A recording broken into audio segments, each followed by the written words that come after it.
well, you're gonna need a bigger barf bag. I binge-watched the Jaws sequels in a single day, and a very somber day it was. These films are an embarrassment to the classic motion picture that changed cinema forever.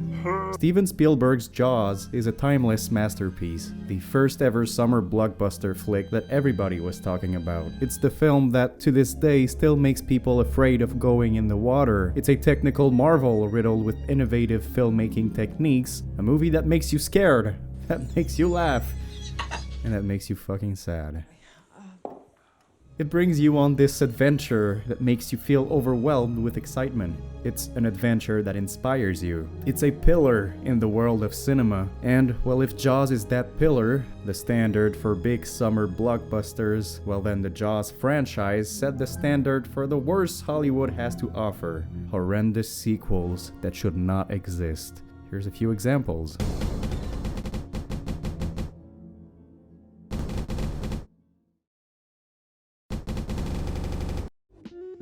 Jaws 2 is the sequel that created the requisite criteria for any dumb stupid sequel ever. Make more of the same, except bigger! And as history has shown us, this often proves to be a pretty terrible idea. The third film is the sequel that desperately wanted to cash in on the 3D gimmick with a popular license, which rarely leads to great results, as we can see here. Whoa! And the fourth film is the one where the shark now has psychic connections with the protagonist, and he's out for revenge. So it's just like in Halloween 5, everyone's favorite Halloween flick. These films range from uninspired to suicide-inducing. I'm surprised I'm even here to talk about them. And I decided to do the only logical thing anyone should do when disagreeing with something. Complain about it on the internet. Now that's gonna show them. No. Jaws. Fun. I had fun making that movie. Jaws 2. No fun. I see three big problems with Jaws 2. It's not engaging, it's not scary, and it's unnecessary. Shocking, I know.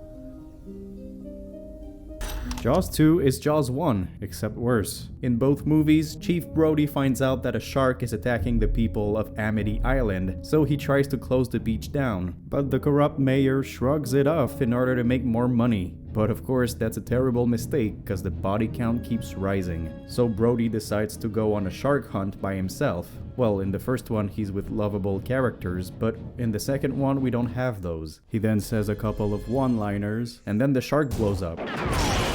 So why would they make a second movie if it's just gonna be like the first one again? I think you know the answer. Money, money, money in my pocket. Immediately after Jaws' release, the studio demanded a sequel. It was just inevitable because the movie was too damn popular. They just had to cash in on the biggest movie ever made and milk that cow dry. And so Jaws 2 came to be. After a bunch of rewrites, a director getting fired after 2 weeks, a reluctant Roy Scheider contractually obligated to come back even though he didn't care about a sequel, and who even got into a fistfight with the fucking director. No fun. Terrible shooting conditions, and a tight schedule that forced the cast and crew to work 22 consecutive days without a single break, just so that they would be done before the Christmas break. Making movies is fun. No fun. And throughout all of that, the one and only goal was always, make it fucking bigger. More shark attacks, more blood, more booze, more stupid teenagers, more one-liners, more explosions, more screaming. Lots and lots and lots of screaming. Yeah, it's bigger, but that doesn't cut it. Making the same thing again with unnecessary slight expansions on different aspects of the first film doesn't make up for its dull, empty plot. They simply retread the plot points and character arcs that were beautifully done in the first movie. Nice crotch. The corrupt mayor, who prioritized money over human lives, not only saw the real danger of the shark, but also realized that his kid could have been the one to be killed. My kids, well, that means too. And in that instant, he grows, he becomes empathetic, because he realizes how much of a dick he was. Then in the sequel, I've got 2 water skiers who have a tragedy, but a boating accident. No fin, no sharks, nothing but a boating accident. So you are a giant stupid idiot. I'm glad to know. I'm glad your character arc got thrown out the fucking window. Chief Brody started as a shy newcomer that people didn't really know or trust. This guy was afraid of water. What a pussy. But slowly but surely, he turned into an action hero, killing the shark and saving the people of Amity Island. Then in the sequel, Martin, it could be anything. Wait a minute, are you people telling me I don't know what a shark looks like? Brody, this is nothing. Seaweed, mud, something in the lens. Lends my ass. You're damn right it's your ass. I'm glad to know nobody respects you anymore, even though you were right from the beginning and saved everybody. If you're gonna retread the plot, then at least come up with new obstacles for our characters to overcome. In the first Jaws, we had 3 stellar performances from Roy Scheider, Robert Shaw, and Richard Dreyfuss. They're the heart of this movie. This group of characters were all incredibly charismatic. They had chemistry despite their disagreements, and they had different viewpoints on certain things, but they all had one similar goal: kill the fucking fish. Their growing bond on the boat is not only entertaining and wholesome, but it also fleshes them out and makes it seem as though they existed before the film started and will keep on existing after it's over. Except for Quint, because he's dead. Jaws 2 goes into a different direction here, for once, by focusing on teenagers. And a whole lot of them. I don't remember their names or their personality traits. I remember this girl when she says, They're just stupid-ass teenagers nobody cares about that would fit perfectly in any terrible slasher film. You're almost fucking relieved when one of them gets killed. This goes against everything the first Jaws was all about. You're supposed to be terrified, clenching your fists, hoping that this poor kid is gonna make it out alive. And then you see this shot with the mother yelling her son's name in vain. In the sequel, it's not any different than Jason Voorhees chopping up stupid teenagers. The people of Amity Island sure seem to be collectively suffering from amnesia, cause these idiots are still going out in the water as if nothing ever happened. But Jaws happened. The only person I cared about in this film was Chief Brody, who, despite going through the same schlock he did in the first film, still remains a decent character nonetheless. Roy Scheider is too great an actor not to keep me invested when he's on screen. He still has wit and charm and vulnerability, but whenever he leaves the scene, we're back to dim-witted kids, and I hate kids. Jaws is one of the scariest movies ever made, and the shark is one of the most famous villains in movie history, and yet that shark has 4 minutes of screen time. We all know the history of the film. The infamous malfunctions with the shark and the problems with the special effects made it impossible for the shark to be seen more than that. And as everybody found out, this actually ended up being for the benefit of the movie. As Brian Eggard beautifully put it in his essay of the movie, Spielberg has often commented that these disasters while filming were fortuitous, forcing his original vision to shift from a monster movie into a Hitchcockian chiller in which the shark is barely seen until the finale. Had Spielberg unleashed a shark-heavy slasher, where the creature is constantly seen rather than implied, audiences may not have reacted with such equal levels of terror and pleasure. Spielberg puts us in the shark's perspective and allows our imagination to foster the suspense which the film manipulates so well. I kept saying from the beginning, we must show the shark a lot. Oh. Jaws 2 has a scene where the shark eats a helicopter. And I think that's all you need to know in order to understand what they were going for with this movie. The director, Jeannot Schwark, seems to focus heavily on the action sequences and the body count, without really taking into consideration the suspense leading up to this carnage. The opening scene of Jaws is blood-curdling, we've all seen it and we all know why it works so well. But I'm gonna repeat it anyway. It is pitch black outside, and this girl, all alone in the water, gets attacked by a shark. It's honestly hard to watch even to this day, because it feels like you're actually there witnessing the death of someone. Without seeing anything other than a girl panicking inside the water, you have every single information to perfectly understand what's happening and how frightening that is. Jaws 2's opening, well, it's like a slasher movie. There's some quick POV shots of the killer, followed by a double kill to hook the audience right at the beginning. There's nothing scary about that, and yet there's nothing scarier than being underwater. We've got plenty of blood and death, and there's even a shark attack where this lady shoots a flare and like an idiot catches fire and blows up. I love it. But why is this in a Jaws movie? It was never about the bombastic action scenes, but more so about the unknown terror stalking you underwater when you're the most vulnerable. So what's scarier? A quick shot of blood in the water, or watching a child get eaten alive from a distance feeling completely powerless? It's not the first option. And again, like I said, Spielberg doesn't stop there. He also shows us the horror of losing a child and develops the character of the grieving mother, while also developing the guilt that Brody feels, and it's very effective. But still, my boy is dead now.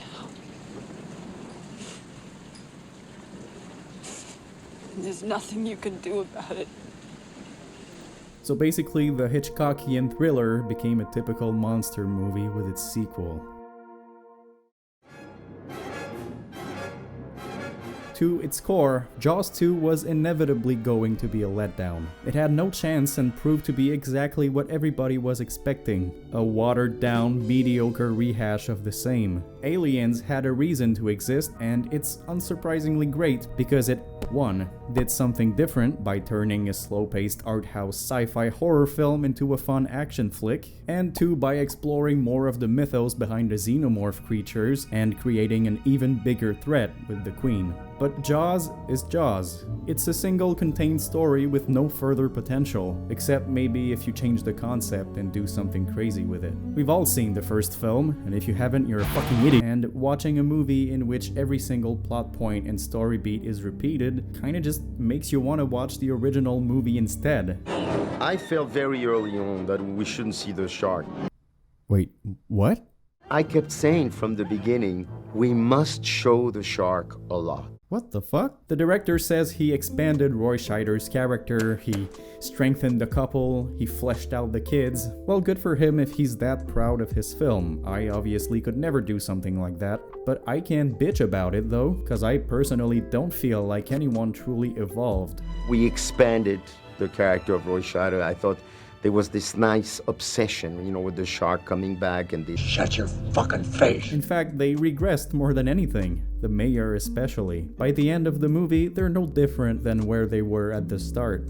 Calling Jaws 2 an unnecessary sequel is far from being a shocking statement. Of course nobody asked for this shit, but it's still the best way I can describe my opinion on it. It's not terrible, but I have literally zero reason to revisit it ever again in my whole sad, empty life. Film critic Frank Rich says it better than I ever could. He says, it is an almost scientific exercise in showbiz mediocrity. It's too repetitive and passionless to be good, but too inoffensive to be hated. There is no wit, no genuine terror, and no cinematic dazzle. We feel this is a breakthrough film in 3D, certainly state-of-the-art. We've never seen pictures that look as well, and we know that the projection and the glasses are all going to make it very, very exciting filmic experience. Jaws 3D was not a great experience. For some reason, 1983 was the year of the 3D movies. There was a new 3D film every fucking week. Space Hunter 3D, Metal Storm 3D, Friday the 13th 3D, Amityville 3D. Ugh. And these films all seem to have one little thing in common. They fucking suck. So what is Jaws 3D? How can they possibly continue the story of Jaws when it never needed any expansion in the first place? Well, forget about Chief Brody and Amity Island and quality movie making, cause we're going to SeaWorld. Yeah baby, in this one we follow Chief Brody's two sons, who go on a wacky adventure where a small little shark enters SeaWorld and he gets captured and he dies. But then the baby shark had a mother, and a big mother. It's a big mother, too. So it eats a couple people, poses for the 3D, and then blows up, and we end on a freeze frame.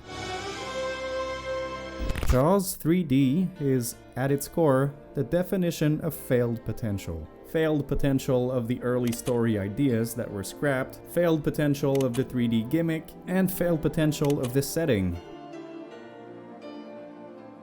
Jaws 3D was originally supposed to be called Jaws 3 People Zero, which is a pretty hilarious title. This original script was pitched by David Brown and Richard Zanuck? Anyways, they're the producers of the previous two Jaws films, and the great John Hughes was attached to the project as a screenwriter. And the great Joe Dante was asked to direct. Things were looking promising, and then they shut it down.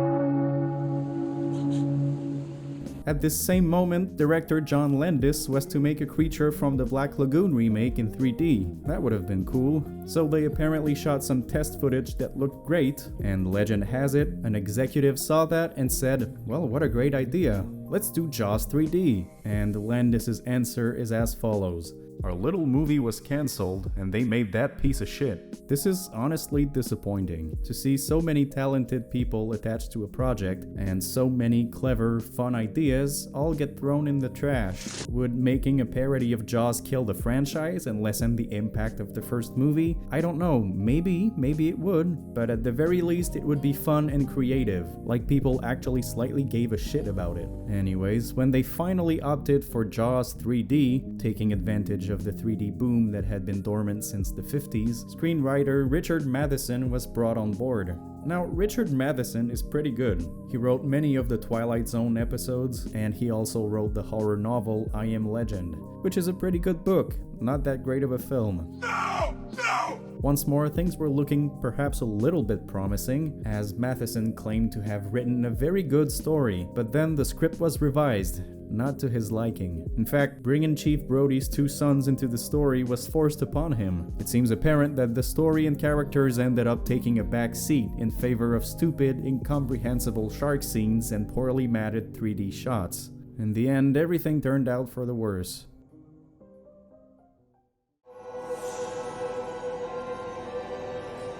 This is a breakthrough film in 3D. Certainly state of the art. So, is the 3D all that revolutionary? I don't know. I watched it in 2D, but I'll say this, it looks better than most 3D crap that came out that same year. Have you seen Amityville 3D? I sure have, and it's horrible.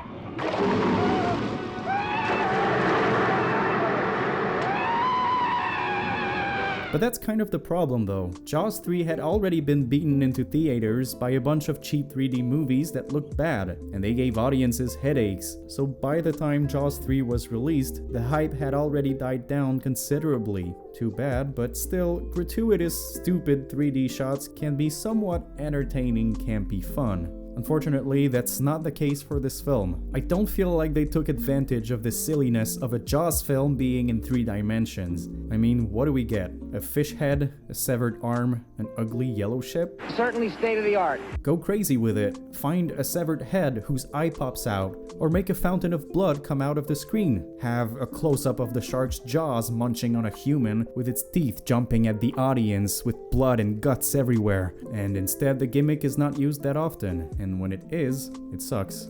There are 2 exceptions though. 2 moments that made me burst out laughing, awakening the cold, half-dead soul within me. The first one is the shark bursting through a window.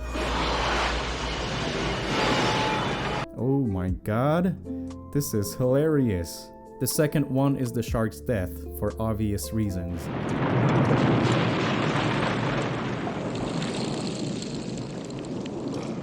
These scenes are amazing, not because they're effective, but because they're embarrassing to the point of comedy. I guess I'm glad there's at least one moment that I enjoyed. The rest of it sucked.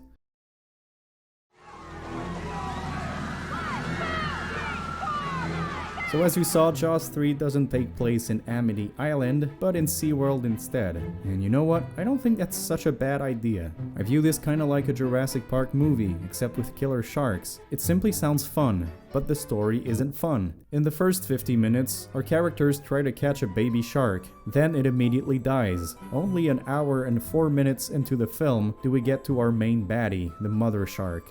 Now at this point, things could get really interesting. Tourists are trapped in the underwater tunnels, and there's a big-ass shark lurking around hunting its prey. Doesn't that sound great?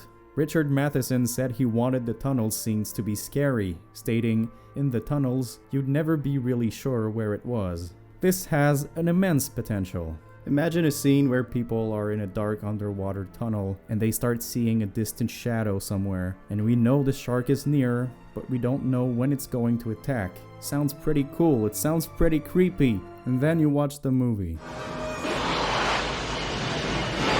I don't think that's what he had in mind. Instead of focusing on the tension of a shark stalking people in a tunnel and creating genuine, effective scares with it, they opt for the "we need to rescue civilians trapped somewhere" cliche. And you know what's the worst part of anything ever in life? Rescue missions.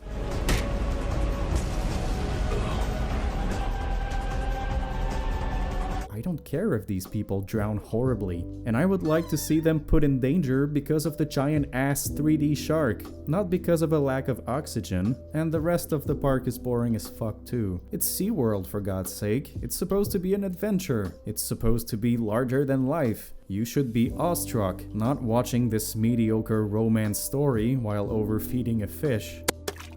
Now, if it was just me, I would close these fucking parks and let these fishes free. But in the context of a fictional film, I mean, just have fun with it. To put it simply, the first hour is boring, they catch a fish who dies, and that's about it. And then the last half hour had some potential, but it severely lacks any tension, scares, and originality. You don't think that if a shark was destroyed, that another shark could come in? Sharks don't take things personally, Mr. Brody. Jaws, the revenge. This time, it's personal. Yeah, this is the worst one. Watching this film the other day kind of reminded me of something, like an old, repressed memory from a year ago. I hate Jaws the Revenge and I want it to get out of my life forever. Oh, yeah.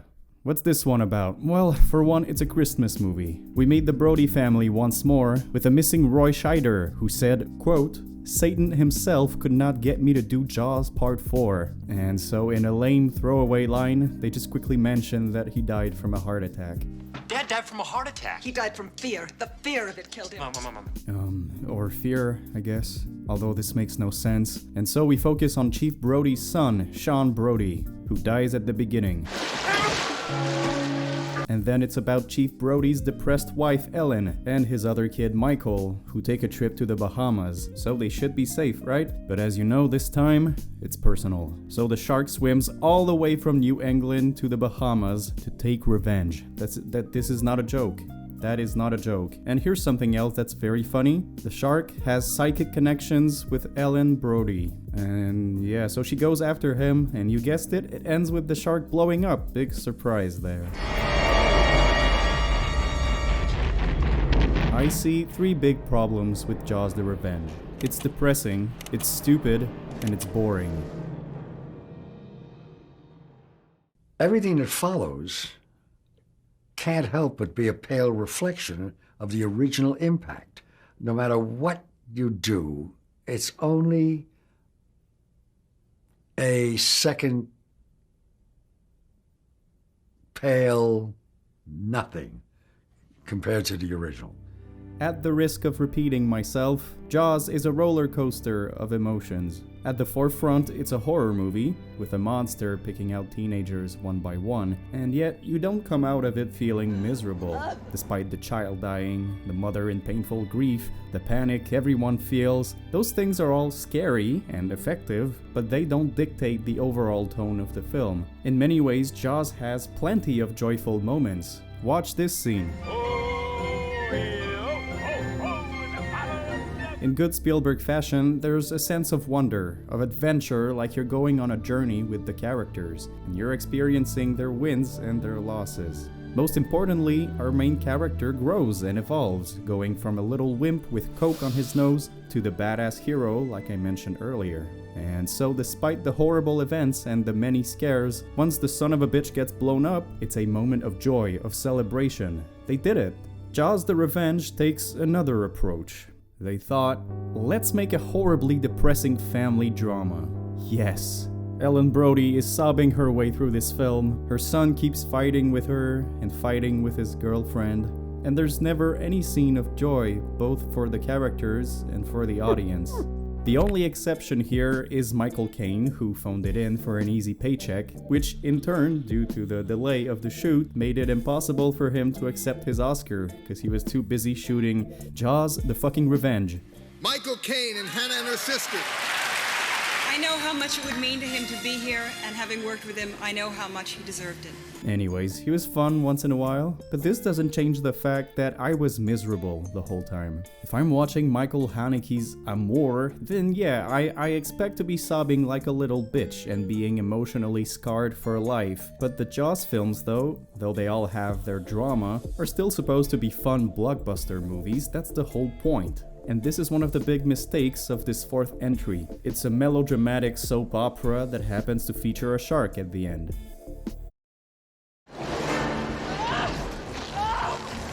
Nothing makes any sense in this movie, starting with the fact that a shark travels from Amity Island to the Bahamas. No, even worse, the shark is fucking sentient. He wants to take revenge. How about the fact that the shark growls like a lion, despite having no vocal cords? Or that he keeps swimming above the water somehow. This one's fun too. Ellen has inspirational flashbacks of scenes both from this movie and the first one, yet she was not present for both of these events, therefore making it impossible to remember as vividly as she does. Is that another psychic power? This dummy, Mike Brody, knows a giant-ass shark is out for blood, and it's in the same area in which children are playing in the water. What does he do about it? Nothing. And then a kid gets eaten alive on a stupid banana boat. I'm not done. After the banana boat incident, Ellen decides to steal a boat and go after the shark, unarmed and without a plan. So she obviously then needs to be rescued because she's an idiot. Lastly, the cherry on top, the shark gets impaled by a piece of wood and that makes him explode. It makes no sense and it's ridiculous. Some people even consider this to be so bad it's good. Personally though, I can't say I'm on the same side because the film is boring. Despite all the ridiculous stupid shit I just mentioned, Jaws: The Revenge manages to be quite literally the most boring movie I've ever seen, or at least it's definitely up there. Nothing happens in this movie. I've already talked about the bullshit melodrama that takes up most of the runtime, and yeah, it's not interesting. Unlike the first movie, we don't get genuine heartfelt scenes with relatable characters that feel like real people, just having a conversation and growing. The few scenes that attempt to flesh out the characters in Jaws: The Revenge are just a fucking copy of Spielberg's movie. I don't care about anybody. I don't care. Look at how Michael Caine describes his character. He's a sort of stock Hollywood character. What about the scary scenes? There are none, unless you count this as being a scary scene. Tonight, the shark comes up and bites off my arm. What? Really? Is that what happened? The only semi-effective moment is that stupid banana boat kill, because for once something happens at least. There's a bit of blood, and I like this shot mounted on the boat showing the shark still munching his victim from a distance. Pretty creepy, except once again there's no tension whatsoever. And that's the 2 kills we get. How embarrassing. What about the shark?